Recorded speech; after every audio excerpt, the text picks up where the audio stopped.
সুপ্রিয় দর্শক প্রত্যেককে স্বাগত আমন্ত্রণ জানাচ্ছি বাংলা ভিশনের নিয়মিত আয়োজন সংবাদ পর্যালোচনা ও বিশ্লেষণধর্মী অনুষ্ঠান নিউজ অ্যান্ড ভিউজে। সঙ্গে আছি জিয়াউল হক সবুজ। আলোচনার জন্য স্টুডিওতে আমন্ত্রিত হয়েছেন দুজন আলোচক। আমার বাম পাশে রয়েছেন জনাব রুহিন হোসেন প্রিন্স, সাধারণ সম্পাদক সিপিবি, এবং সর্ববামে রয়েছেন জনাব সুলতান মাহমুদ, ডেপুটি এডিটর দৈনিক আমার দেশ। আপনার দুজনকে আলোচনায় স্বাগত জানাচ্ছি। দর্শক, আমরা আলোচনা শুরু করব, তবে তার আগে আমরা বার্তা কক্ষের আপডেট জানবো। আমাদের সঙ্গে যুক্ত রয়েছেন বাংলা ভিশনের সিনিয়র রিপোর্টার মামুন আবদুল্লাহ। মামুন, আপনার কাছে আজকের দিনের উল্লেখযোগ্য কি সংবাদ রয়েছে? জি, আমার কাছে উল্লেখযোগ্য সংবাদগুলোর মধ্যে রয়েছে রাজনৈতিক অস্থিরতা থাকলে কোনো সংস্কারই কাজে আসবে না, এমনটি বলেছেন তারেক রহমান, এবং দ্রুত স্থিতিশীলতা ফেরানোর তাগিদ দিয়েছেন তিনি। একই সাথে আইনশৃঙ্খলার অবনতির অভিযোগে বিভিন্ন শিক্ষা প্রতিষ্ঠানে বিক্ষোভ করেছে শিক্ষার্থীরা। স্বরাষ্ট্র মন্ত্রণালয়ের ভূমিকা নিয়ে তারা প্রশ্ন তুলেছেন, এবং প্রধান উপদেষ্টাকে কুয়েট শিক্ষার্থীদের স্মারকলিপি। আহত ছাত্র জনতাকে চিকিৎসা দিতে মানা করেছিলেন শেখ হাসিনা, এমনটি দাবি করেছেন চিফ প্রসিকিউটর। আর কার্নিশে ঝুলে থাকা শ্রমিককে গুলি করা সেই কনস্টেবলকে জেরার নির্দেশ দেওয়া হয়েছে। এবং আমার কাছে সর্বশেষ যে শিরোনামটি আছে সেটি হচ্ছে আর্থিক কেলেঙ্কারি থাকলেও ওএসডি এবং অবসরে পাঠানো ডিসিদের বিরুদ্ধে মামলা হবে, তবে ঢালাওভাবে কারো বিরুদ্ধে ব্যবস্থা নেওয়া হবে না, এমনটি জানানো হয়েছে। সবুজ, এই ছিল আমার কাছে আজকে দিনের শিরোনামগুলো। ধন্যবাদ মামুন। আমরা কথা বলছিলাম বাংলা ভিশনের সিনিয়র রিপোর্টার মামুন আবদুল্লাহর সঙ্গে। আমরা বেশ কিছু বিষয় শুনলাম। আমরা নির্বাচন প্রসঙ্গ দিয়ে আলোচনা শুরু করতে চাই। শুরুটা করব জনাব রুহিন হোসেন প্রিন্সকে দিয়ে। যে আজকে নির্বাচন কমিশনার আনোয়ারুল ইসলাম জানিয়েছেন যে ডিসেম্বরের যে রোড ম্যাপ সেটিকে সামনে রেখেই নির্বাচনের প্রস্তুতি তারা নিচ্ছে। তাহলে কি আমরা বলতে পারি নির্বাচনের যে যাত্রা সেটি কি জোরে সোরে শুরু হলো? আমরা তো এতদিন নির্বাচন নিয়ে এক ধরনের অনিশ্চয়তার কথা শুনছিলাম, সেই অনিশ্চয়তা কি পুরোপুরি কেটে গেল? ধন্যবাদ আপনাকে, বিশিষ্ট সাংবাদিক ভাইকে ধন্যবাদ জানাচ্ছি, এবং যারা শুনছেন তাদেরকে শুভেচ্ছা জানাচ্ছি। না, আমি যদি এক কথায় উত্তর দিতে হয় তাহলে প্রথমে আমি বলতে চাই যে শুধু এই কথায় পুরো অনিশ্চয়তা কেটে গেছে এটা বলা যায় না। তবে নির্বাচন কমিশনের যে উদ্ধৃতিটা আপনি করলেন সেটার মধ্য দিয়ে একটা পজিটিভ সিগন্যাল সামনে আসলো, আমি এইভাবে বুঝি। এবং এই কথাটা আমি একটু ছোট্ট ব্যাখ্যা করে যদি বলি, যেই মাত্র কয়েকদিন আগে আমরা বাংলাদেশের কমিউনিস্ট পার্টি এবং বাম গণতান্ত্রিক জোট আমরা নির্বাচন কমিশনারের ফুল টিমের সাথে আনুষ্ঠানিকভাবে বৈঠক করেছি, এবং আমি সেইটার অন্য আলোচনায় যাচ্ছি না। সেই আলোচনায় অন্তত পক্ষে এইটুকু আমাদের বুঝ হয়েছে ওনাদের সাথে আলোচনা করে, যে ওনাদেরকে সরকারের দিক থেকে সিদ্ধান্ত দিলেই এই বছরের মধ্যে খুব ভালোভাবেই নির্বাচন করা সম্ভব, ওনারা প্রস্তুত আছেন। সুতরাং এটা বোঝা গেল। সেক্ষেত্রে বরঞ্চ আমি দুইটা জিনিসকে জোর দেব। একটা হচ্ছে, ধরেন এই অনিশ্চয়তা কাটার বা যে এই বছরের মধ্যে নির্বাচনের বিষয়টা, আমার ছোট্ট বুঝটা হচ্ছে যে এই কয়দিন আগে আমাদের সরকারের পক্ষ যে ঐক্যমত্য কমিশনের তার যে প্রথম বৈঠককে সামনে রেখে যে বিভিন্ন রাজনৈতিক দলগুলোর সাথে বৈঠক হলো, কিন্তু দেখবেন সেইখানে আলোচনার মূল ফোকাল পয়েন্টটা দাঁড়িয়ে গেল নির্বাচন, এবং দুইটা মত, প্রধানত কোনটা আগে, জাতীয় সংসদ না স্থানীয় সরকার। তাতে যদি বলেন কয়েকটা দল ছাড়া অধিকাংশ দলই পরিষ্কার করে বলেছে যে জাতীয় সংসদ।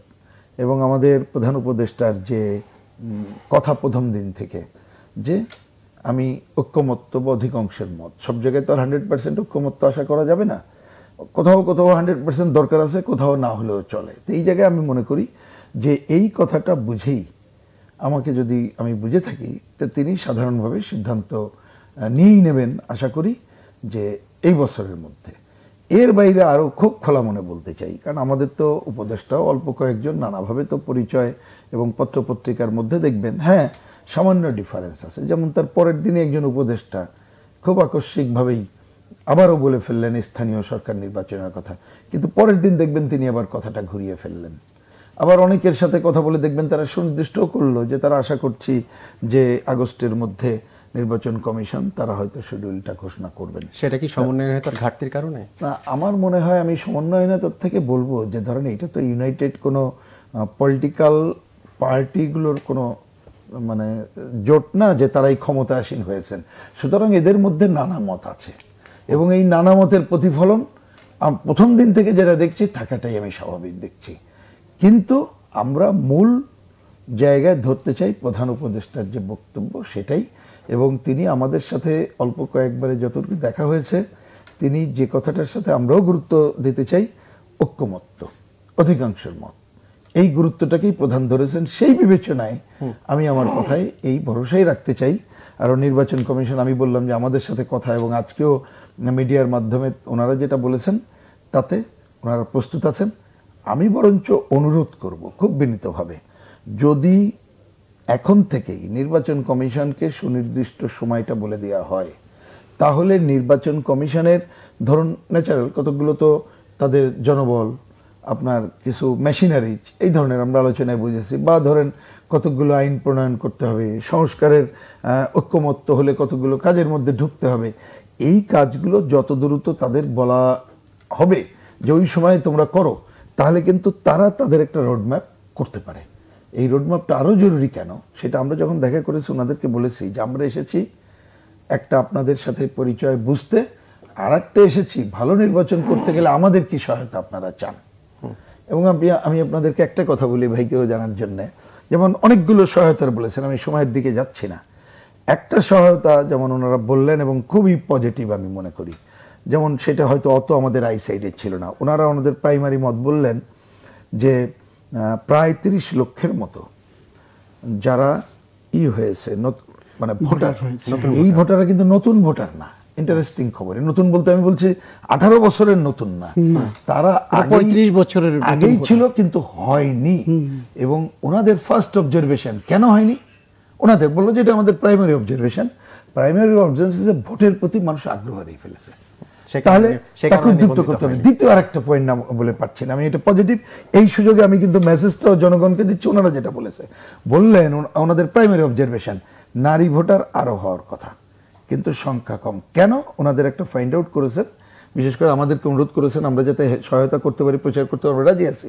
বললো যে অনেক নারী এখন তো কাজ করতে ঢাকা শহর বিভিন্ন জায়গায় আসেন, কিন্তু উনি কোথায় কি ভোটার হবেন, এই যে ভোট দেওয়ার আগ্রহ নাই, ভোটার হন না। তো আমরা বলেছি ওকে, ঢাকা শহরের শ্রমজীবীদের কাজ করি, আমরা তাদেরকে মোটিভেটেড করবো যাতে ভোটার হয়। তারপর আমি বলছি এই ধরনের কাজগুলো ওনারা বললে, আমাদের সহায়তা চাইলে, মিডিয়া সহায়তা করলে কিন্তু আমরা একটা উৎসবের আমেজে সুষ্ঠু গ্রহণযোগ্য ভোটের মধ্যে যেতে পারবো, যা এটা একটা ইতিহাস হয়ে ইন পজিটিভ জায়গায় বাংলাদেশ, সেটাই আমাদের আপনার কাছে জানতে চাই, নির্বাচন কমিশনার কিংবা নির্বাচন কমিশন তারা বলছেন যে এবার এমন একটি নির্বাচন করে তারা দেখাতে চান যেখানে উৎসব মুখর পরিবেশে ভোট দিবে এবং ভোটাধিকার নিশ্চিত করবে। কিন্তু এখনকার যে আইন শৃঙ্খলা পরিস্থিতি, প্রশাসনিক যে অবস্থা, সব মিলিয়ে কি মনে হচ্ছে ডিসেম্বরে নির্বাচন হলে সেই নির্বাচন উৎসব মুখর কিংবা আইন শৃঙ্খলা পরিস্থিতি যে এখনকার অবস্থা রয়েছে তাতে সুষ্ঠু নির্বাচন সম্ভব? ধন্যবাদ আপনাকে। প্রিন্স ভাই অনেকগুলো কথা বলেছেন, আমি তার সাথে একটু অ্যাড করি, আমার জায়গা থেকে অ্যাড করাটাই সমীচীন, বেশি না বাড়িয়ে। দেখেন, উৎসব মুখর পরিবেশ বলতে কি, নির্বাচন অ্যাজ এ হোল একটি উৎসব। আগে আমরা যেটা দেখেছি যে ভোট কেন্দ্রে যাওয়ার জন্য নতুন জামা গায়ে দিয়ে সকালে ঘুম থেকে উঠে ভোট কেন্দ্রে যেতে হবে, হ্যাঁ। এবং আপনার প্রিন্স ভাই হয়তো নিশ্চয়ই খেয়াল করবেন, ভোট কেন্দ্রে গেলে ভোটারদেরকে কত রকম আপ্যায়ন করা যায়। প্রার্থী এবং প্রার্থীর লোকরা ওখানটাতে নানান রঙের কাপড় দিয়ে প্যান্ডেল সাজিয়ে তাদের প্রার্থীর পক্ষে তাকে পানি খাওয়ানো, তাকে একটু এটা সেটা খাওয়ানো, তাকে একটু হাত ধরে নিয়ে যাওয়া, তাকে দেখলে সালাম করা, একেবারে খুব যারা মুরব্বী তাদেরকে পায়ে হাত দিয়ে সালাম করা, এরকম একটি উৎসবের আমেজ কিন্তু আগে ছিল। সেটি কিন্তু হারিয়ে গেছে গত 2 দশক, যদি বলেন আমার মনে হয় খুব ভুল হবে না, 2 দশকেরও বেশি সময় ধরে সেই উৎসবটা অনেকটা হারিয়ে গেছে। তো সেই উৎসব এখন কিন্তু আপনি যেটি বলছেন যে আইন শৃঙ্খলা রক্ষাকারী বাহিনী বা আইন শৃঙ্খলা পরিস্থিতি যেটা আছে বা প্রশাসন যন্ত্রের যে অবস্থা, তাতে সেটি সম্ভব কিনা। দেখেন, যে উৎসবকে লক্ষ্য করে এই জুলাই বিপ্লব হয়েছে, জুলাই বিপ্লবের অংশগ্রহণ একটি উৎসবের মতো জায়গা ছিল। যেমন প্রতিবাদ ছিল, যেমন ভিতরে অগ্নিগর্ভা ছিল প্রত্যেকটি মানুষ।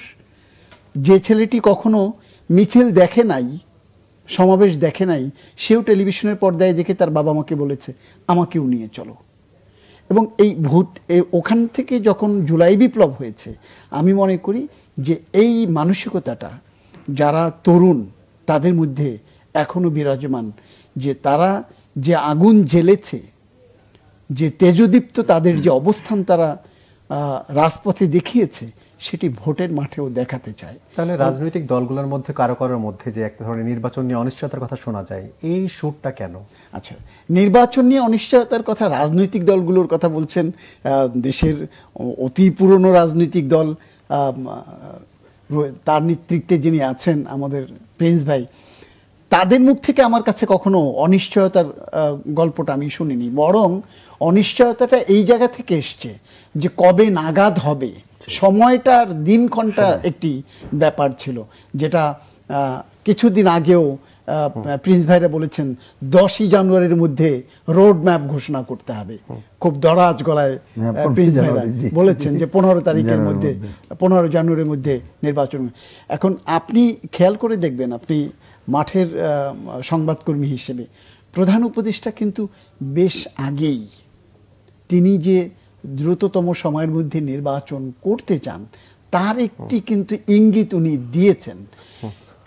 বিএনপি সহ অনেকগুলো দল দ্রুততম সময়ের মধ্যে নির্বাচন করে গণতন্ত্র পুনঃপ্রতিষ্ঠা, সংসদকে কার্যকর করা এবং গত 15 বছরে বা 16 বছরে যে সংবিধান থেকে শুরু করে রাষ্ট্র কাঠামোর প্রত্যেকটি স্তম্ভ ভেঙে চুরমার করে দেওয়া হয়েছে, সেটিকে মেরামত করবার জন্য প্রথম এবং প্রধান জায়গা হলো সংসদ। সেই সংসদকে কার্যকর করবার জায়গাটাতে গুরুত্ব দিয়েছে। সরকারের বর্তমান যে অন্তর্বর্তীকালীন সরকার, তাদের ভেতর থেকে কেউ কেউ কোনো উপদেষ্টা এটিকে নিয়ে বিভিন্ন ধরনের কথা বলবার চেষ্টা করেছেন, সেটিরও কারণ আছে। কিন্তু প্রধান উপদেষ্টা সহ আপনি যদি শিক্ষা উপদেষ্টার কথা বলেন, উনিও কিন্তু বলেছেন যে 25-এর মধ্যে নির্বাচন হবে। আমার মনে হয় রোহিন্ডায় খেয়াল আছে কিনা, তো সেটিকে নিয়ে আবার প্রধান উপদেষ্টার কার্যালয় থেকে নানান ব্যাখ্যা ট্যাখ্যাও এসছে। কিন্তু বাস্তবতা হচ্ছে ওই যে রোডম্যাপ, একটি প্রাইমারি রোডম্যাপের কথা প্রধান উপদেষ্টা বলেছেন, আজ যিনি নির্বাচন কমিশনার যে কথাটা বলেছেন, কথা কিন্তু একই জায়গাতে আছে। হ্যাঁ, সেখানে যদি একটু যোগ করে বলা হচ্ছে যে বড় জোর 1 মাস পেছাতে পারে, না সেটি কিন্তু প্রধান উপদেষ্টার কথার মধ্যেও ছিল। 25শে ডিসেম্বরের মধ্যে বা 26 জানুয়ারি ফেব্রুয়ারির মধ্যে, এরকম কথাটা কিন্তু ওখানটাতেও ছিল। এখন দেখেন যে অবস্থা আছে, আপনি যে প্রসঙ্গটা তুলেছেন, সুষ্ঠু নির্বাচন করা বা উৎসবমুখ নির্বাচন করা সম্ভব কিনা, দেখেন বাংলাদেশের জনগণ চাইলে পারে না এমন কিছু নাই, হয়তো সময় লাগে, কিন্তু সেই উৎসব করবার জন্য এই যে আইন শৃঙ্খলা রক্ষাকারী বাহিনীর কথা বা আইন শৃঙ্খলায় যে দুর্বলতা দেখছেন, এর মধ্যে মানুষের কনসার্নটা হলো, বা রাজনীতি যারা সচেতন মহল তাদের কনসার্নটা হলো, স্থানীয় সরকার নির্বাচন যে পরিস্থিতি আমাদের দেশের মধ্যে এখন বিরাজ করছে, সেটি খুব সংকটাপন্ন করে ফেলবে স্থানীয় সরকার নির্বাচনকে। কিন্তু সংসদ নির্বাচনের জন্য আমার মনে হয় না এটি খুব কঠিন কোনো কিছু হবে। রোডম্যাপ একটা, যদি নির্বাচন কমিশন এখন রোডম্যাপ ঘোষণা করে বা শিডিউল ঘোষণা করে, 40 থেকে 45 দিনের একটি টাইম ফ্রেম হাতে রেখে করা লাগে। আপনার এর মাঝখানে কি করতে লাগবে? ভোটার তালিকাটা চূড়ান্ত করতে লাগবে। আর কি করতে লাগবে? সীমানা নির্ধারণ যেটা, সেটি করতে লাগবে। সে কাজ করতে খুব বেশি সময় লাগবে এবং সেজন্য কি করবে?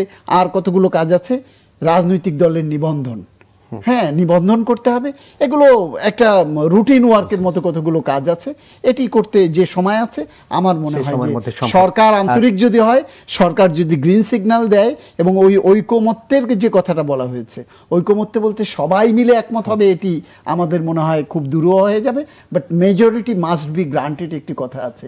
সেই জায়গাটাতে যদি সরকার পিন পয়েন্ট করে, তাহলে সেই তারা মূল মেসেজটি পেয়ে যাবে এবং সেক্ষেত্রে আমার মনে হয় যে যত দ্রুত সম্ভব বা ডিসেম্বরের মধ্যে যে নির্বাচনের কথাটা, সেদিকেই ভোটের সংখ্যা বা সেদিকেই মতের সংখ্যাটা বেশি হবে। এবং সরকার যদি সদাশয়, সরকার যদি মনে করে যে না এটি করার দরকার। নির্বাচন কমিশনকে যদি দায়িত্ব দেয় বা ইঙ্গিত দেয়, সবুজ সংকেত দেয়, নির্বাচন কমিশন সেটিকে সুষ্ঠুভাবে সম্পন্ন করতে পারবে বলে আমি অন্ততপক্ষে বিশ্বাস করি। জনাব প্রিন্স, আপনার কাছে এই প্রসঙ্গে আসবো যে নির্বাচন নিয়ে কথা হচ্ছে, বিভিন্ন সময় বিভিন্ন রকম প্রসঙ্গ তুলছে। আজকে বিএনপি নেতারাও আজকে একটি সমাবেশে বলেছেন গণতন্ত্রের জন্য যদি আরও প্রাণ দিতে হয় সেজন্য তারা প্রস্তুত। এখন প্রশ্ন হচ্ছে, আমরা তো একটার পর একটা বিভিন্ন ছাত্র জনতার প্রাণের বিনিময় আমরা এই অবস্থায় এসেছি, তা নতুন করে প্রাণের প্রসঙ্গ উঠছে কেন? আসলে কি কোনো ধরনের মতদ্বৈততার প্রশ্ন, নাকি কোনো ধরনের নতুন করে সাংঘর্ষিক কোনো অবস্থার শঙ্কা করা হচ্ছে? না, আমি খুব কথাটাকে সহজভাবে যদি বলি যে বিশেষ করে ভোটের জন্য আর রক্ত দেওয়া প্রয়োজন নেই, দিতেও আমরা চাই না, এটা নিয়ে লড়াইও করার দরকার নাই। কারণ এটা এত বছর ধরে এটা লড়াই করে এবং এত মানুষের জীবনদানের মধ্য দিয়ে যে গণ অভ্যুত্থান সংগঠিত করা হলো, সেই রক্তের দাগ এখনো মোছেনি। সুতরাং ওইটা করার প্রয়োজন নেই। তবে আমি মনে করি যে যদি মনে করেন এটা পুরনো কথা, আর খালি রিপিট করছি। প্রথম কথা যে অনেকে তো কিছু কনফিউশন তৈরি করছে এই নির্বাচন নিয়ে। এই যে যেমন ধরেন আমি যে আলোচনা করলাম, আমাদের সুলতান ভাই যে আলোচনা করলেন, তাতে কিন্তু আমরা কতগুলো ফ্যাক্ট, তথ্য তুলে ধরলাম। কিন্তু এই তথ্যের বাইরেও অন্যান্য দেখবেন যে কেউ বলে যে না, এইটা না করলেই হবে না, অমুক টমুক। তাতে করে আমাদের সংশয়টা কোথায়?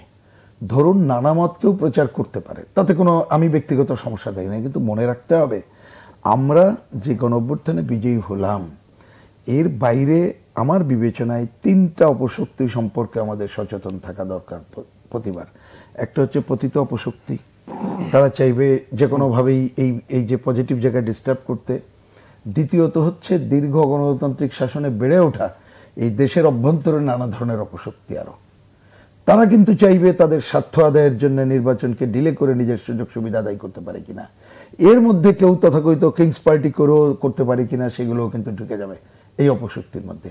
আরেকটা জায়গা আছে মনে রাখতে হবে, আধিপত্যবাদী এবং সাম্রাজ্যবাদী দেশসমূহ যারা ভূ রাজনৈতিক কারণে নানাভাবে বাংলাদেশের দুর্বল সরকার চায়, এইখানে এই গণতন্ত্রকে যাতে আমরা একটা কি বলে স্থায়ী রূপ বা এই ধারাটা না করতে পারি, সেই প্রচেষ্টা নেবে। সুতরাং আমাদেরকে সবসময়ের জন্য কিন্তু সতর্ক অবস্থান রেখে চালাতে হবে।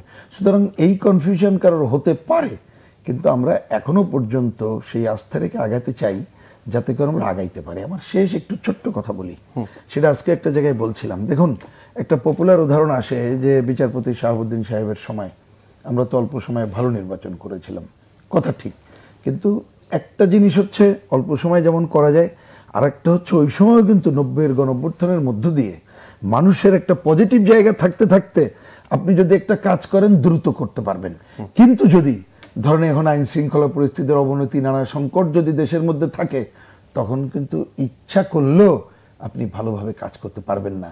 এই জন্য সময় একটা ফ্যাক্টর, এটা আমাদের মনে রাখতে হবে। জি, সুলতান মাহমুদ, যে কথাটা বলা হচ্ছে যে কিংস পার্টির কথা, কিংবা আমরা ছাত্রদের নতুন রাজনৈতিক দলের কথা শুনছি, হয়তো 2-1 দিনের মধ্যে সেই দলের ঘোষণা আসতে পারে।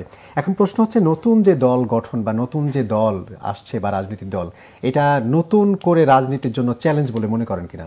না, আপনি যেটি বলছেন চ্যালেঞ্জ, কোনো রাজনৈতিক দল একটি গণতান্ত্রিক দেশের জন্য নতুন কেউ আসুক, নতুনকে কিন্তু সবাই স্বাগত জানাতে চায়। হ্যাঁ, এবং সেটি যদি স্বাভাবিক প্রক্রিয়ায় কেউ নতুনভাবে আসে তাকে স্বাগত জানায়। কিন্তু কোনো অস্বাভাবিক প্রক্রিয়া যদি হয়, যেটি প্রিন্স ভাই বলেছেন কিংস পার্টি, সেটিকে কিন্তু ঘৃণাভরে প্রত্যাখ্যান করে। অতীত রেকর্ড যদি দেখেন, আরেকটি রেকর্ড আপনি যদি বলেন, স্বাধীনতা পরবর্তী বাংলাদেশে যত নির্বাচন হয়েছে, বিশেষ করে আপনি যদি 91 নির্বাচন বলেন, আপনি যদি 96 নির্বাচন বলেন, 2001 নির্বাচন বলেন, ইভেন 11 পরবর্তী যে নির্বাচন, এই নির্বাচনগুলোর আগের একটু নির্বাচনী ডামাঢোল যখন বেজেছে, আপনি দেখবেন যে ওই সময়গুলোতে কিন্তু অনেক রাজনৈতিক দল নির্বাচনের আগ মুহূর্তে নতুন নতুন রাজনৈতিক দল জন্ম নেয়, প্রতিষ্ঠা হয়, আত্মপ্রকাশ করে। আমরা যখন খুব মাঠের রিপোর্টার এবং রাজনৈতিক অঙ্গন নিয়ে কাজ করি, তখন কিন্তু নির্বাচনের আগে একদিনে 4-5টা নির্বাচন একটু নতুন দল গঠন হতো। এই কোনোটা শেরাটনে, কোনোটা পূর্বানীতে, কোনোটা ইন্টারকন্টিনেন্টালে, কোনোটা প্যান প্যাসিফিকে, আমরা কিন্তু দৌড়ে কুল পেতাম না। তো সেই দলগুলো কিন্তু এসেছে এবং ভেসে গেছে একটা সময়ে। হ্যাঁ, কারণ এটি মৌসুমী দল হিসেবে খ্যাত ছিল। নানান সুযোগ সুবিধা নেবার জন্য এটি করত, নানান রাজনৈতিক দলের লেজুর ভিত্তি করবার জন্য নিত। কিন্তু এখনকার প্রেক্ষাপটে যে রাজনৈতিক দল ছাত্রদের যেটি বলছেন, আমি কিন্তু আপনি যেভাবেই বলেন না কেন, আমি কিন্তু বলবো এই জুলাই বিপ্লবের ছাত্র জনতার যে আন্দোলন, সেই আন্দোলনে সব রাজনৈতিক দলের অঙ্গ সংগঠন ছাত্ররা তারা কিন্তু সেখানটাতে সামিল ছিল। জি, শুধুমাত্র আজকে যাদেরকে দেখছেন গাড়িতে পতাকা দেখছেন বা সামনে পিছনে আইন শৃঙ্খলা রক্ষাকারী বাহিনী তাদের গাড়িতে পতাকা নাই, কিন্তু গাড়ির দাম 5 কোটি টাকা 10 কোটি টাকার গাড়িতে তারা চড়ছেন, তারাই শুধু তখন আন্দোলন করেছেন, জুলাই বিপ্লব করেছেন তা নয়। সেখানটায় তো অন্যান্য রাজনৈতিক দলের ছাত্র সংগঠনও ছিল, তারা কিন্তু নাই। অতএব ছাত্রদের জুলাই বিপ্লবে যে ছাত্ররা অংশ নিয়েছিল তাদের একটি অংশ নতুন করে রাজনৈতিক দল গঠন করবার অভিলাষ, ইচ্ছা, আগ্রহ প্রকাশ করেছে। এবং সেখানটাতে তারা যদি নিজেরা করে, যে প্রক্রিয়া এখন চলছে, সেটাতে কোনো রাজনৈতিক দল, আমি মনে করি বিএনপি, জামাত ইসলামী, বাম দল বা অন্যান্য যত দল আছে, কেউ সেটিকে বাঁকাভাবে দেখবে না, দেখছেও না। এই পয়েন্টটা নিয়ে আপনি প্রিন্স ভাই আপনার কাছেও জানতে চাইবো, যেটা বলছিলেন যে আসলে বিভিন্ন সময় বিভিন্ন দল এসেছে, তারা হয়তো অনেক সময় ভেসেও গেছে। এখন যে বৈষম্য বিরোধী ছাত্র আন্দোলন এবং নাগরিক কমিটির যে দলের কথা বলা হচ্ছে, যে এই নতুন দল আসছে, সেটিকে আপনি মৌসুমী দল হিসেবে মনে করেন কিনা, এই প্রশ্ন উত্তর জানবো, তবে ছোট্ট একটা বিরতির পর। দর্শক, নিচ্ছি ছোট্ট একটা বিরতি, একটু পরেই ফিরবো, সঙ্গে থাকুন।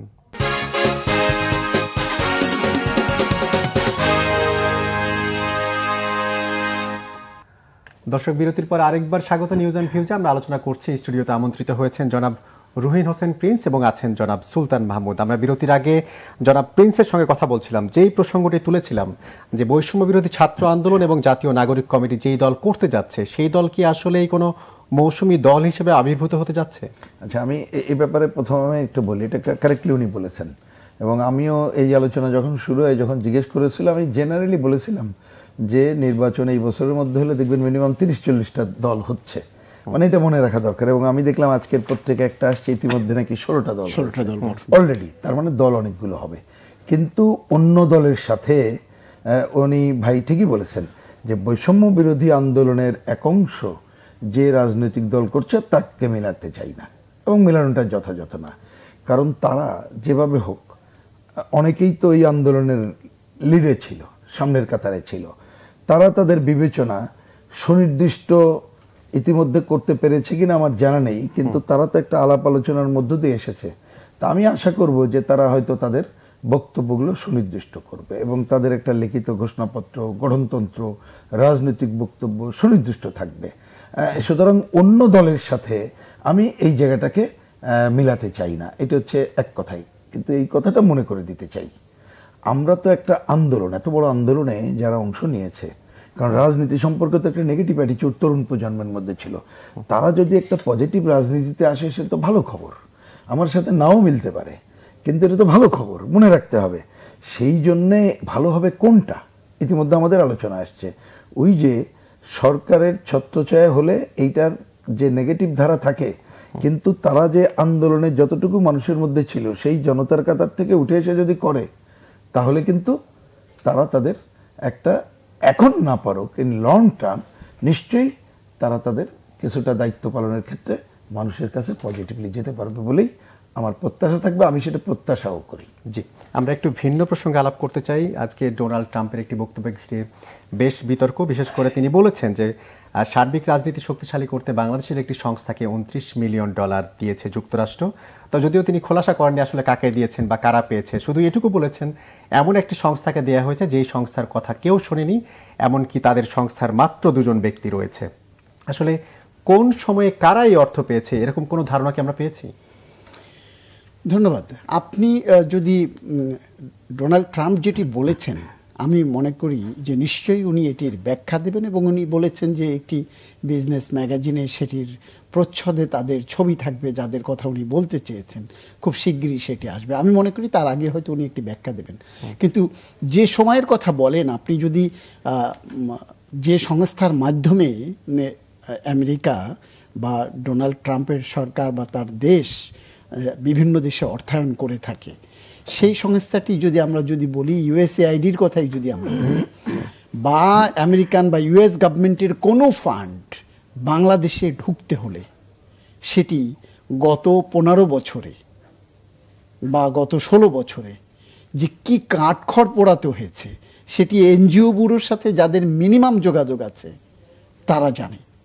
অতএব বাংলাদেশের কেউ এত বড় অঙ্কের টাকা, যদিও বাংলাদেশের গত 15 বছরের যে রিজিম, সেই রিজিমে এই 300 কোটি 350 কোটি টাকা এটি কোনো ব্যাপার না। কারণ আমাদের সাবেক প্রধানমন্ত্রীর যিনি পিয়ন ছিলেন তিনিও 400 কোটি টাকার মালিক ছিলেন। প্রধানমন্ত্রী খুব গৌরব ভরে সেটি বলতেন, আমরা বলতে শুনেছি প্রধানমন্ত্রীকে, যেভাবেই বলুক না কেন।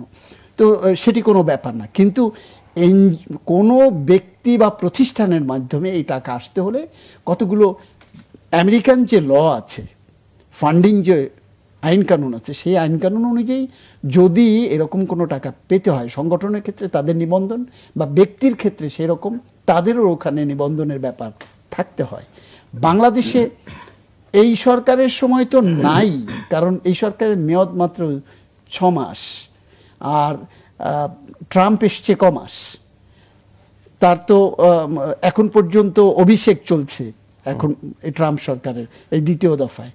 তো এই সরকার তো না, বিগত সরকারের সময় কোনো ব্যক্তি বা বাংলাদেশের কোনো প্রতিষ্ঠানের মাধ্যমে এই দুজনের কথা বলুক আর পরিচিত অপরিচিত লোক যেভাবেই বলুক না কেন, আমার মনে হয় না যে বাংলাদেশে এই ধরনের কোনো টাকা এসছে। যদি এসে থাকে ওই গভর্নমেন্টের সময়, 15 বছরের গভর্নমেন্টের সময় ওনাদের যে সংস্থার মাধ্যমে টাকা ডিস্ট্রিবিউশন হয়, সেরকম কোনো সংস্থার মাধ্যমে বিভিন্ন দেশে টাকা গেছে। বাংলাদেশেও হয়তো বা মানে ছিটে ফোটা হয়তো বাংলাদেশের কোনো সংস্থা পেয়ে থাকতে পারেন, কিন্তু সেটিও ছাড় করা, সেটি রিলিজ দেয়া, মানে এনজিও ব্যুরো থেকে পাওয়া খুবই কঠিন ব্যাপার ছিল। অনেক বড় বড় পরিচিত এবং যারা নন গভর্নমেন্ট অর্গানাইজেশন চালান নানান ফর্মে নানান কাজে, এবং সেটি কিন্তু তারা টাকা দেন, কিন্তু আমেরিকা টাকা দেয় কিন্তু তাদের নিজস্ব কতগুলো পারপাস থাকে, সেই পারপাস সার্ভ করবার জন্য। সেই পারপাস অনুযায়ী বাংলাদেশের ভূ রাজনীতি, সামাজিক, রাজনৈতিক, স্বাস্থ্য, পরিবেশ, এই সমস্ত বিষয়ে আপনি যদি দেখতে যান, সেই টাকা কিন্তু ছাড় করা এনজিও ব্যুরো থেকে খুব কঠিন ছিল গত 15 বছরে। কারণ একটি ধোঁয়া ছিল যে বাংলাদেশে এই ধর্মীয় উগ্রবাদ বা মৌলবাদকে চাঙ্গা করবার জন্য বা এনজিও টাকা এনে বাংলাদেশে এই মৌলবাদী তৎপরতা চালায়। অতএব সেই জায়গাতে কিন্তু খুব কঠিন অবস্থা ছিল এনজিও ব্যুরো থেকে টাকা চার করবার। এবং এই $300 মিলিয়ন বা $29 মিলিয়ন বা 300-350 কোটি, 90 লাখ ডলার, 2 কোটি 90 বা 3 কোটি 350 কোটি টাকার কথা আপনি যদি বলেন, এটি আমার মনে হয় না বাংলাদেশের কেউ পেয়েছে।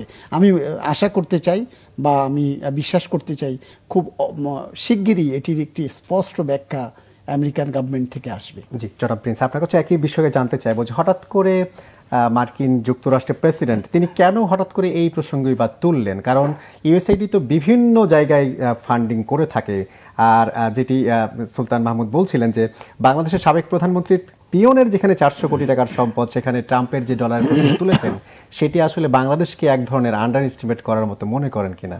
হ্যাঁ, ওইটা তো আমরা মজা করে বলতে পারি যে আমাদের কাছে যে দুর্নীতির উপাখ্যান আমাদের দেশে আমরা শুনেছি, সেখানে 350 কোটি টাকা কোনো টাকার মধ্যে পড়ে না। এটা একটা হয়তো মজা করে আমরা বলতে পারি, সেটা অন্য আলোচনা। কিন্তু আমার বিবেচনায় জিনিসটা একটু গভীরভাবে বিবেচনা করা দরকার। প্রথমে এটা একটু বলতে চাই, এটা কি সাম্প্রতিক সময়ের কোনো ঘটনা হতে না? এটা সাম্প্রতিক ঘটনা, এটা তো পরিষ্কার কথা। সম্ভবত এটা হিসাবটা দেখানো হয়েছে 21 সাল থেকে 24 সাল পর্যন্ত। সুতরাং এটা পুরনো ঘটনা এবং বিগত সরকারের সময় প্রধানত যে এইভাবে ফান্ডিং। কিন্তু আমি গুরুত্ব যে জায়গাটা দিতে চাই, কারণ সুলতান ভাই অনেকগুলো আলোচনা করেছেন, তার সাথে উল্লেখযোগ্য দ্বিমত করার কিছু নেই। আমি যোগটা করে যেটা বলতে চাই, একটা হচ্ছে ও যে কথা আপনি বললেন, যেটা দূর থেকে যদি বুঝে থাকি, কারণ ট্রাম্প সাহেব আসার পরে তিনি অনেকগুলো ফান্ডিং বন্ধ করার বিবেচনা করছেন। এমনকি কোথাও কোথাও ফান্ড করলে ওইটাকে কিভাবে আদায় করা যায় সেটা করছে। ইউক্রেনের ঘটনা আপনারা জানেন, এটা প্রসঙ্গক্রমে বললাম। এবং তার একটা দৃষ্টিভঙ্গি সেইটা ন্যাচারাল। এটা করতে গেলে তার তো কতগুলো লজিক দাঁড় করাইতে হয়। সেই লজিকের একটা লজিক যদি বলেন শুধু বাংলাদেশ না, বাংলাদেশ, ভারত, নেপাল এটা বলছে না যে আমি কেন তাকে রাজনীতি শক্তিশালী করার জন্য দেখবো, কেন নির্বাচন ভালো করার জন্য, ভারতের তো যথেষ্ট টাকা আছে। তা বলছি যে সেটা একটা ব্যাপার, কিন্তু আমি গুরুত্ব যেটা দিতে চাই যে বাংলাদেশ সম্পর্কে এই অভিযোগটা তিনি যখন তুলছেন, কে, একটু পরের আলোচনায় আসি, কারণ এটা সুনির্দিষ্ট আমাদের কাছে এখনো নাই। যদিও শুনছি এক দুইজনের যারা কথা বলছে তারা বোধহয় এই দেশে অবস্থানকারী না, বিদেশে অবস্থানকারী, সত্য মিথ্যা এখনো জানি না, সুনির্দিষ্ট করা যাবে পরে বা আমরা জানা যাবে। কিন্তু তারা যে বাংলাদেশের রাজনৈতিক অঙ্গনে এই ধরনের কাজের মধ্য দিয়ে হস্তক্ষেপ করার কাজটা করে, সেই প্রশ্নটাকে বিবেচনা করার পক্ষে আমার বিবেচনা, প্রথম বক্তব্য। দ্বিতীয় বক্তব্য হলো বর্তমান সরকার গণঅভ্যুত্থানের মধ্য দিয়ে গঠিত, আমি আশা করব এই সরকারের প্রতি আমাদের আহ্বান থাকবে যে তারা এটা তদন্ত করুক, তারা মার্কিনকে বলুক যে আমাদের অতীত দিনে কারা এ ধরনের ঘটনা ঘটিয়েছে, আমাদের দেশের রাজনীতি শক্তিশালীকরণ বলেন, নানা কারণে বলেন, বা এমনকি কেউ কেউ বলে যে আমেরিকা অনেক দেশে করে, পুরো রেজিম চেঞ্জের কাজও করে। তা সেইটা যদি বিদেশে কারোর টাকায় করে সেটা তো কোনো পজিটিভ দিকের খবর হয় না। এখন আমার বক্তব্যটা হচ্ছে যে সরকারের উচিত হবে যে এইটাকে খুঁজে বের করা যে কারা এর সাথে জড়িত, বাংলাদেশে কেউ আছে কিনা, থাকলেও এ বিষয়ে উন্মুক্ত করা এবং আমেরিকান সরকারের কাছে এ ব্যাপারে পরিষ্কার তথ্যপত্র চাওয়া, যাতে করে আমার দেশের উপরে কোনো কি বলবো যে আমাদের দেশের জনগণের উপরে কোনো নেগেটিভ ধারণা এইটাকে যাতে না আসতে পারে, সেই কাজটাই সরকারকে করতে হবে এবং সরকারই এই ব্যাখ্যা আমাদের সামনে আরো তুলে ধরবে যে প্রকৃত ঘটনা কি, সেটাই আমাদের দিক থেকে প্রত্যাশা থাকবে। আপনি তো দীর্ঘদিন রাজনীতি করছেন, আমার একটা সাদা মনে জানার বিষয় যে আসলে রাজনৈতিক রেজিম কিংবা রাজনৈতিক দলকে শক্তিশালী করা এসব বিষয়ে কি ফান্ডিংগুলা আলাদাভাবে এসে থাকে? না, আপনি দেখেন, আমিও খুব সরল সহজভাবে যা বুঝি বলি। একটা তো হচ্ছে মনে রেখেন, যেটা এইখানে এই ধরনের কোনো প্রমাণ আমরা পাইনি, পুরো আমেরিকা যদি মনে করে যে কোথাও ফুললি রেজিম চেঞ্জ করবে, তার জন্য আগে একরকম কাজ করতে এখন নানামুখী কাজ করে, নানা ধরনের লোকবল গড়ে তোলে, এটা কিন্তু প্রমাণিত বিভিন্ন জায়গায় এটা হয়। এবার বাংলাদেশে যেটা দৃশ্যত আমরা অনেকদিন ধরে দেখছি, এটা কিন্তু আমেরিকান বহু এনজিও প্রতিষ্ঠান আছে যারা বিভিন্ন জায়গায় যায়, অন্য দলগুলোর কাছেও যায় যে আমরা কিছু ট্রেনিং দেব, শক্তিশালী করব, এই এমনকি তারা বহু জায়গায় ফান্ড করে, কিন্তু কোনো গোপন না। দেখবেন যে অনেক সভা সমাবেশ সেমিনার হয়, পেছনে লেখা থাকে যে প্রোগ্রাম কার কার সহায়তায়, ইউএসএআইডি লেখা থাকে, কিন্তু সেইখানে হয়তো তারা গণতন্ত্র বোঝায়, কিভাবে ঐক্য বোঝায়, অন্যান্য জিনিস বোঝায়, এটা তো করে না এটা বললে চলবে না। কিন্তু আমি জানি না সেই ফান্ডের সাথে এই ফান্ড কিনা, কারণ এই ফান্ড যেভাবে কথা বলেছেন উনি যে মাত্র 2 জন ব্যক্তি 2টা চালায় এবং তারা যে টাকা মানে ভাবটা এই টাকা খরচ করে নাই বা কোনো কিছু $10,000 করলেও কোনো ভালো কাজে করে নাই, তারা নিজেরাই মানে কোটিপতি হয়ে গেছে, এটাই আর কি। সুতরাং ওই যে জায়গায় করে সেটা না, এবং অন্যান্য জায়গায়ও যদি এটা সুনির্দিষ্ট এখন আমরা জানতে পারিনি, অন্যান্য দেশে তো করেও, আমাদের তো আছে অন্যান্য ফান্ডিং আছে না, যেমন আইসিডিডিআর বিভিন্ন জায়গায় কিন্তু তারা স্বাস্থ্য পরিবেশ বিভিন্ন জায়গায় করে। কিন্তু একটা বড় শিক্ষা এটা নিতে হবে আমেরিকার জন্য, এটা কিন্তু আমাদের বহু পুরনো শিক্ষা, বা আমরা কমিউনিস্টরা তো বারবার বলি, এটা ওরাই বলে আমেরিকা যদি কারোর বন্ধু হয় তার আর শত্রুর দরকার হয় না। সুতরাং আমাদের নিজের পায়ে দাঁড়িয়েই আমাদের বিশেষ করে গণতন্ত্র থেকে শক্তিশালী করা সহ অন্যান্য কাজ করার দিকে এগিয়ে যাওয়া দরকার, এই শিক্ষাটাই আমাদের নেওয়া দরকার বলে আমরা মনে করি। জি, আমরা আরেকটু ভিন্ন প্রসঙ্গে আলোচনা করতে চাই। সুলতান মাহমুদ, ছাত্র জনতার আন্দোলনে আহত যারা হয়েছিলেন সেই সময় তাদেরকে চিকিৎসা যাতে দেয়া না হয়, তাদেরকে যাতে ছেড়ে দেওয়া না হয়, সেই ব্যাপারে তৎকালীন প্রধানমন্ত্রী শেখ হাসিনা একটি নির্দেশনা দিয়েছিলেন বলে আমরা জানতে পেরেছি। চিফ প্রসিকিউটর জানিয়েছেন তাজুল ইসলাম যে এই বিষয়ে তথ্য প্রমাণ রয়েছে। তিনি বলেছিলেন নো ট্রিটমেন্ট নো রিলিজ। আসলে তিনি এই ধরনের কথাগুলো কেন বলেছিলেন? আসলে কি আন্দোলনটা দমানোর জন্যই সেই সময় এই ধরনের ব্যবস্থা তিনি নিতে চেয়েছিলেন? দেখেন, আমি পেশায় সাংবাদিক বা মাঠের একজন কর্মী হিসেবে আমি বাংলাদেশ আওয়ামী লীগের অসংখ্য প্রোগ্রাম আমি কভার করেছি এবং বলতে পারেন যে বছরের পর বছর এই আওয়ামী লীগের যিনি সভানেত্রী ছিলেন, সাবেক প্রধানমন্ত্রী যার কথা বলছেন, তার সাথে অ্যাটাচড ছিলাম আমি। তো সে কারণে আমি ওনার সম্পর্কে আমার একটি ব্যাখ্যা আমি সবসময় বলে থাকি, সেটি হয়তো কারো কারো কাছে পছন্দ নাও হতে পারে। আমি একটি কথা বলে থাকি যে ওনার বাইরের চেহারাটা এবং ভেতরটা ভিন্ন। ভিন্ন এই কারণে বলি, উনি যেটা বলেন সেটি করেন না, আর যেটি করেন সেটি বলেন না। তো এই যে ওনার যে বহুমাত্রিক চেহারা বা ভিন্ন ভিন্ন রূপ, বিভিন্ন জায়গায় একরকম, সেক্ষেত্রে আর ওনার সেটি একটি বিষয়। আরেকটি বিষয় হলো যে উনি যখন ওনার মতের বিপক্ষে কোনো কিছু যায় সেটিকে কতটা ওয়েলকাম করেন সেটি তো আমরা বিভিন্ন সময় ওনার বক্তব্য থেকে দেখেছি। তো উনি যে কোনোভাবে গত 15 বছরের ধারাবাহিকতায় 41 সাল পর্যন্ত উনি ক্ষমতায় থাকবেন, উনি ওনার রোডম্যাপ তৈরি করেছেন। সেই জন্য এই আন্দোলনে যারা সামনে এসছে, আহত হয়েছে বা গ্রেফতার হয়েছে, তাদেরকে মানে কোনো রকম চিকিৎসা দিয়ে তাদের সুস্থ করবার মানসিকতা ওনার মধ্যে কখনোই ছিল বলে আমার কাছে মনে হয় নাই। কারণ উনি প্রচণ্ড একরোখা এবং কি বলে এটিকে, যে প্রতিশোধ পরায়ণ একজন নেত্রী ছিলেন উনি। এবং সেটি আমরা যদি এই ছাত্র জনতা যাদের কথা বলছেন সেটি বাদ দিয়ে যদি আমরা সাবেক প্রধানমন্ত্রী বেগম খালেদা জিয়ার কথা বলি না কেন, তার উপর উনি কত রকম প্রতিশোধ নিয়েছেন, তারেক রহমানের উপরে কত প্রতিশোধ নিয়েছেন। ভিন্ন মত যখন যার, ওনার মতের ভিন্নে যে যখন গিয়েছেন তখনই তার উপরে কঠিন থেকে কঠিনতর প্রতিশোধ উনি নিয়েছেন। তো এই যাদের কথা বলছেন যে আহতদের উপরে তাদেরকে বলেছেন নো ট্রিটমেন্ট নো রিলিজ, এটি খুবই ওনার কাছ থেকে খুবই স্বাভাবিক, অস্বাভাবিক ভাবার কোনো কারণ নাই। জি, একই প্রশ্ন আপনার কাছে করতে চাই, ভিন্ন মতের জন্য কেমন ছিলেন শেখ হাসিনা? না, সেটা শেখ হাসিনার একটা জিনিস, এটা তো ঠিকই যে একটা ব্যক্তি বা রাজনীতিক যদি এটা বিবেচনা করেন, কারণ পুরো মূল্যায়নের সব তথ্য আমাদের কাছে নাই, সেদিকে আমি যাচ্ছি না, কিন্তু যিনি এটা মনে করেন যে 41 সাল পর্যন্ত আমাকে ক্ষমতায় থাকতে হবে এবং আনকোশ্চেন্ড, এবং যার জন্য ওই সময় তথ্য হাজির করা হয়েছিল যে উন্নয়ন, তার জন্য সীমিত গণতন্ত্র, এগুলো আমরা জানি। তা সে ক্ষমতায় থাকার জন্য যা যা করার সেটাই তো সে করবে স্বাভাবিক ছিল এবং করতে চেয়েছিল। এটা তো আর কোনো নতুন করে প্রমাণের দরকার হয় না। বিশেষ করে এত বড় গণ অভ্যুত্থানের সময় যেভাবে এই গণ অভ্যুত্থানকে দমন করার চেষ্টা হয়েছিল, দমন তো করতে পারেনি, তা দিয়ে আর বলার অপেক্ষা রাখে না যে ক্ষমতাটাই যখন প্রধান হয়ে যায় তখন কিন্তু এই ঘটনাগুলো ঘটে, এটাই স্বাভাবিক দেখি। এবং যার জন্যই তো আমরা কি বলে উপাধি দিয়েছি, বলছি না কর্তৃত্ববাদী, স্বৈরাচারী, ফ্যাসিস্ট। তাহলে এইগুলো তো আর খালি খালি আসে নাই, আসে তো এইগুলোর ভিত্তিতে। এইটাই তবে খুবই বাস্তব কথা বলি, একেবারে যদি খুব ইনোসেন্টলি বলি, এইটা তো ভাবতেই পারি না যে অসুস্থ মানুষকে দেখতে যে কেউ বলবে, শত্রুও বলবে তার ট্রিটমেন্টের দরকার নাই, ট্রিটমেন্টের দরকার নেই, রিলিজ দিও না। তবে আমি অনুরোধ করব যে এইটা যারা এটা খুঁজে বের করেছে তারা জিনিসটাকে স্বচ্ছতার সাথে এটা করবে, না হলে কিন্তু, কারণ আপনি অনেক সময় অনেক কথা বলতে পারি, কিন্তু অনেকগুলো কথা, এটা আমাদের সমাজ বাস্তবতা, এগুলো বিবেচনা করতে হবে। আপনি যদি এর সুনির্দিষ্ট তথ্য প্রমাণ হাজির না করাতে পারেন তাহলে এই ছোট্ট ঘটনা কিন্তু অনেক অপরাধকেও কিন্তু ঢেকে ফেলতে পারে, এইটুকু খালি মনে রাখতে হবে। জি, আরেকটি প্রশ্ন করতে চাই, আইন শৃঙ্খলা পরিস্থিতির অবনতির জন্য বিভিন্ন শিক্ষা প্রতিষ্ঠানে আজকে বিক্ষোভ হয়েছে, কেউ কেউ স্বরাষ্ট্র উপদেষ্টার ভূমিকা নিয়েও প্রশ্ন তুলেছেন। আসলে এই রকম পরিস্থিতি হচ্ছে কেন?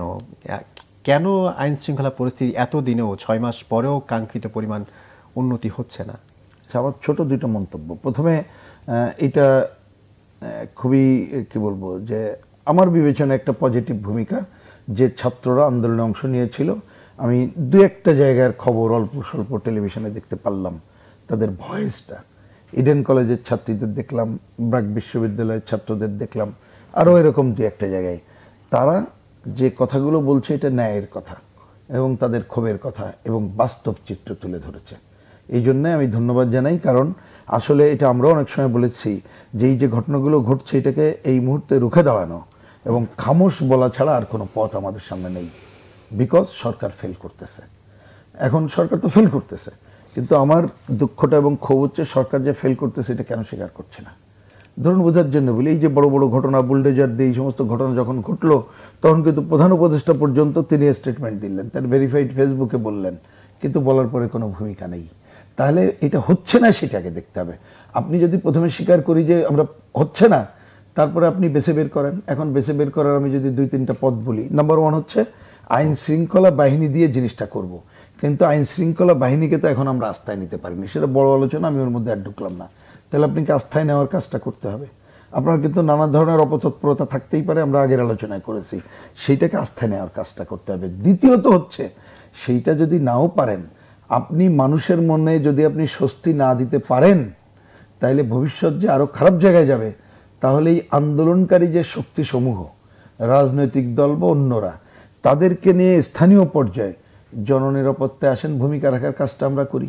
তা সেই কাজ তো করতে হবে, কিন্তু সেই জায়গায় আরও ঘটনা ঘটে যাচ্ছে অনেক সময় মবের নামে বা নানা নামে যে ধরনের ঘটনাগুলো ঘটছে, যেটা সরকারও বলছে তার পক্ষে না, কিন্তু মনে হচ্ছে সরকারের প্রশ্রয় ছাড়া এই ধরনের ঘটনা ঘটতে পারে না, এবং সরকারের সমর্থক ছাত্র এবং কোনো কোনো অংশ এর সাথে প্রত্যক্ষভাবে জড়িত, যার জন্য আপনি একদিকে আইন শৃঙ্খলা বাহিনী আস্থায় নিয়ে তারাও কাজ করতে পারছে না, আর এইখানে জনগণের বা আন্দোলনকারী শক্তিসহ আমরা সবাই মিলে যেটা একটা প্রতিরোধ গড়ে তুলবো, সেই জায়গায়ও কিন্তু আমরা যেতে পারছি না। কিন্তু আমি বলবো আর দেরি না করে মানুষকে স্বস্তি দেওয়ার জন্যে, আইন শৃঙ্খলা পরিস্থিতির উন্নয়নের জন্যে সরকার দৃঢ় ভূমিকা গ্রহণ করুক, এবং নিশ্চয়ই এলাকার মানুষের ঐক্য গড়ে তুলে যে সহায়তার প্রয়োজনে সেই সহায়তা করেই আমাদেরকে মানুষের মনে স্বস্তি দিতে হবে। এটাই এই মুহূর্তের অন্যতম প্রধান কর্তব্য। জি সুলতান, আমরা গত 6 মাসের আইন শৃঙ্খলা বাহিনীর যে তথ্যগুলো দেখছিলাম, যেখানে চুরি, ডাকাতি, ছিনতাই আমরা গত 3 মাসে দেখেছি, 1 মাসে যেটা আরেক মাসে বেড়েছে। এই বেড়ে যাওয়ার কারণটা কি? আমরা দেখছি চুরি হচ্ছে, ডাকাতি হচ্ছে, ছিনতাই হচ্ছে, চলন্ত গাড়ি ধর্ষণের মতো ঘটনাও ঘটছে। আমরা আসলে এগুলো থামাতে পারছি না কেন? ধন্যবাদ। আপনাকে দেখতে লাগবে যে এই যে ধরনের সরকার এখন দেশ পরিচালনায় আছে, অতীতে তাদের মেয়াদ কখন কিভাবে কতটা ছিল। আমরা যদি 91 পরবর্তী অবস্থা থেকে দেখি, 3 মাসের সরকার, 3 মাসের জন্য সরকার গঠন করা হয়েছে। 3 মাসের ওই সরকারের লক্ষ্য ছিল যে নির্বাচন, শুধুই একটি সুষ্ঠু নির্বাচন করা। এবং এই ধরনের সরকার ব্যবস্থা সবাই অভিজ্ঞ না, এবং তাদেরকে সবাই মানতেও চান না।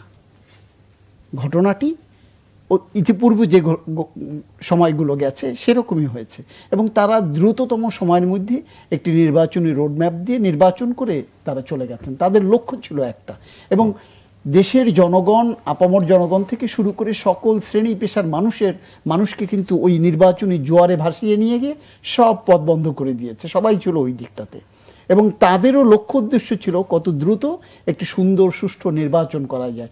তাদের সব মত, সব চিন্তা, সব গতি এক জায়গায় গিয়ে কিন্তু থেমেছে। কিন্তু এরপরে যদি 111 পরবর্তী সরকারের কথা, 111 সরকারের কথা যদি বলেন, সেই সময় কি হয়েছে? একটু ভিন্ন হয়েছে। সেই সরকারের মেয়াদ 2 বছরের বেশি বাড়িয়ে নিয়েছিল তারা। তখন কি হয়েছে? তখন সরাসরি সেনা সমর্থিত একটি সরকার ছিল। শেষ করতে হবে। সেই সরকারও নানান কর্মকাণ্ড করে তারা কিন্তু দেশ থেকে পালাতে হয়েছে তাদেরকে, তারা শেষ পর্যন্ত থাকতে পারেনি।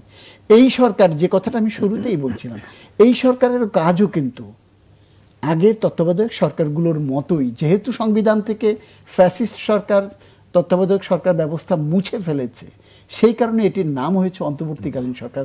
কার্যক্রম, কর্মকাণ্ড, সরকার গঠন প্রক্রিয়া সবই কিন্তু একই।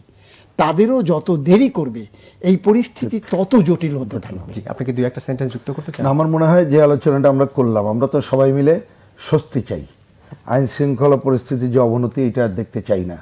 সুতরাং সরকার যদি দৃঢ় অবস্থান নেয়, আমার মনে হয় দেখবেন এই সব কিছু করা সম্ভব। দল নিরপেক্ষভাবেই যে আইন শৃঙ্খলা পরিস্থিতির অবনতি ঘটাচ্ছে তার বিরুদ্ধে কঠোর অবস্থান নেওয়া ছাড়া কোনো বিকল্প পথ কিন্তু এখন নাই আর আমাদের সামনে। অসংখ্য ধন্যবাদ জনাব রুহিন হোসেন প্রিন্স, অসংখ্য ধন্যবাদ জনাব সুলতান মাহমুদ আজকে সময় দেওয়ার জন্য।